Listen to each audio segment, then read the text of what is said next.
L'engagement associatif est donc un atout considérable, mais aussi une spécificité qui nous est enviée dans toute l'Europe. C'est un joyau qu'il faut entretenir, une richesse que nous devons préserver et conforter, car elle est fragile. Le monde associatif est aujourd'hui inquiet, et un certain nombre d'évolutions récentes évoquées dans le paysage associatif français 2018, qui vous ont été présentées récemment, Monsieur le Ministre, doivent nous alerter collectivement. Inquiétude pour les ressources financières des associations d'abord.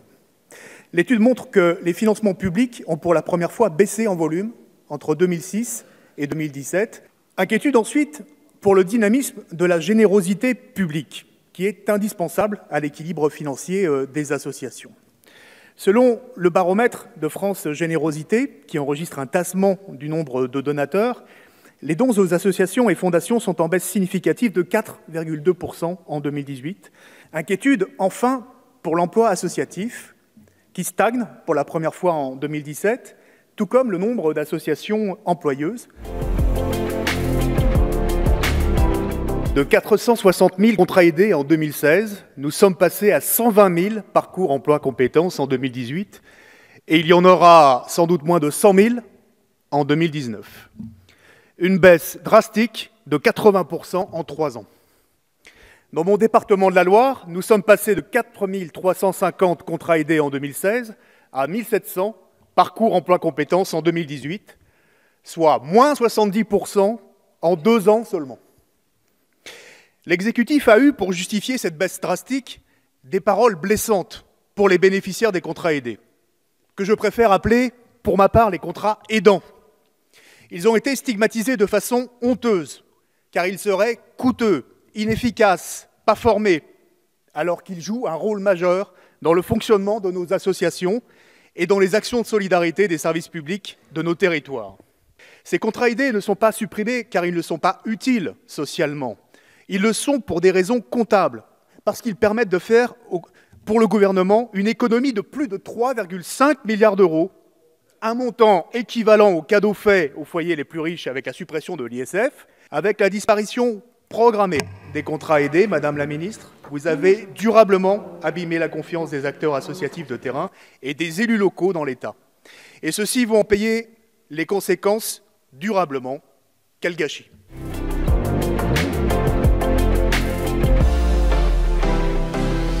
Nous ne sommes pas favorables à un service national universel. Cet engagement présidentiel part d'une intention louable, mais qui dans la pratique sera très difficile à généraliser en 2022, même en 2026, avec un coût financier du dispositif exorbitant. 2 milliards d'euros qui seraient mieux utilisés pour l'accueil et la réussite des étudiants, 30 000 étudiants de plus par an lors des 5 prochaines années. Nous considérons qu'il faut s'appuyer sur l'existant et conforter le parcours de citoyenneté qui a été instauré par la loi Égalité et Citoyenneté. On le constate, le SNU est redondant avec de nombreux dispositifs existants au sein de l'éducation nationale et avec le service civique mis en place depuis 8 ans, qui doit encore monter en puissance au-delà de 150 000 jeunes, sans avoir à inventer une nouvelle usine à gaz. Puis j'en profite aussi, tant que nous avons le ministre de la vie associative avec nous ce soir, peut-être pour lui demander de faire un point sur la question de la mise en œuvre du compte d'engagement citoyen, parce qu'il y a des inquiétudes sur le terrain en ce moment, savoir exactement si le calendrier va être tenu. Pour répondre à votre question, on me dit que le calendrier sera tenu, qu'aujourd'hui les bénévoles sont en train de compléter les informations, de remplir leurs heures sur leur compte d'engagement citoyen, et c'est en octobre qui sera pleinement ouvert pour l'utilisation des points qui auront été acquis sur leur compte d'engagement citoyen.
confiance à l'école ne se décrète pas, encore moins dans un projet de loi qui se caractérise par sa verticalité jupitérienne.